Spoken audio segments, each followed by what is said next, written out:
Global consultancy firm McKinsey has paid back the money it received unlawfully from Eskom. There are calls for the company to be charged a penalty also. But joining us now to talk about how the value of consulting, of developing a strategy is determined, as well as how McKinsey will rebuild its brand, is Janine Hills, founder and CEO of Vuma Reputation Management. Janine, I suppose my first question to you, just your thoughts on how McKinsey has handled their mess with the state via Eskom, and in paying back the money, is this reputation positive, or it's not going to make a difference given the damage that state capture has done to South Africa? Well, thank you for saying this. It's really has damaged South Africa as a whole. I think, Fifi, it really is a serious matter. We've been really going through this pain, not only in the last year that this really was uncovered, but the last 4 years, if we look at the impact that it's made on South Africa, and they're not alone. So I think, would we be in a better situation as a country? Absolutely. As an emerging market, absolutely. Would we have had the rating agencies really be checking us out and giving us such a negative blow as they have done? I don't think so. So really, I think we're at a stage now, as I said to you before, that I think right now we're at the cutting edge where enough is enough. And corporate South Africa, as well as our government, have got to say enough is enough, and the reparation needs to begin of the rebuilding of their own brands and their own organizations, going right inside the organizations, healing from the inside, making right where the wrongs have been done, and together with our government to make South Africa great as it deserves to be. Janine, there's an argument that the likes of McKinsey and other global consultancy firms have been consulting state-owned enterprises in South Africa for many years. And these are the same state-owned enterprises that we are seeing, hanging on lifelines in terms of their financial position. My question to you is, can they continue to get away with charging an arm and a leg for their consultancy that has certainly not changed things, and in fact, not to lay blame on the SOEs getting worse via them, but they haven't improved the situation either?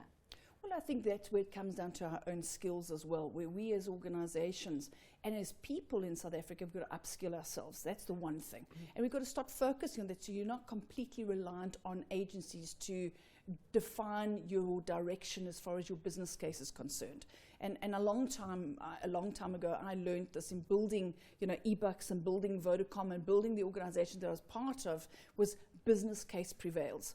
I had a meeting today with a board member of an SOE, and they were presented with a document that was from McKinsey a while ago. Do you know that this document, they were paid over 5 million rand for this particular document, and that document was actually empty.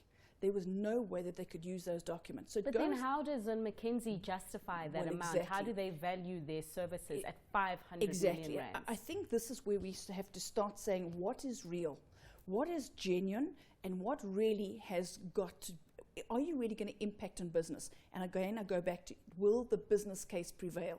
It's not about just taking a brief from a client. It's about understanding the ethics of that business, understanding what the impact is going to be in the country, and then saying, will this actually make an impact on the bottom line? If it isn't, then the business case will not prevail. So why do it? Not just for the sake of doing something and for clocking up hours and achieving something that you've achieved in your own business, and saying, I've been able to invoice the client. Has that become a success in the business, and are you proud of the work that you've delivered? Janine, McKinsey's got a long way to restore itself to its former glory. Correct. But as a reputation manager, that they paid back the money, even though they added the caveat to say that it's not an admission of wrongdoing. Agreed. And that they're open to actually paying interest on that loan. Correct.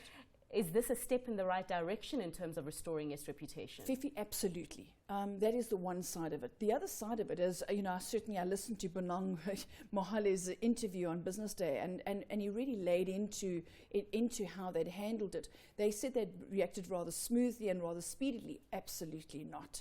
I'm sorry. Waiting a year was almost as bad as Ford. Waiting a year to go and visit the family. And I think that's where speed is of the essence. Sure. And I think there is a quandary that happens with legalities, and the legal firms sometimes stop the organizations from talking to media or coming out and apologizing. I think we're at that stage now in South Africa, and in fact around the world, where transparency is of paramount importance. Sure. And we need to move more swiftly, and we need to be honest with the issues that we're dealing with. But it goes right back to who are you employing in your organizations? Do you have a campaign that starts inside, says zero tolerance for crime, zero tolerance for any kind of corruption? Are you making sure you're employing the right people, and do you have the right ethics within the organization? And that's where it's got to start before you even look externally. And as your organization, if you're giving advice to the state or a country, are you employing the right people that have the right ethics? And what do you lead by? What do you stand for as an organization? No, for sure. The problem also, always starts from the inside. But Janine, absolutely, we will leave it there. Thanks so much for your insights. Always a pleasure. That was Janine Hills, who's the founder and chief executive officer of Vuma Reputation Management.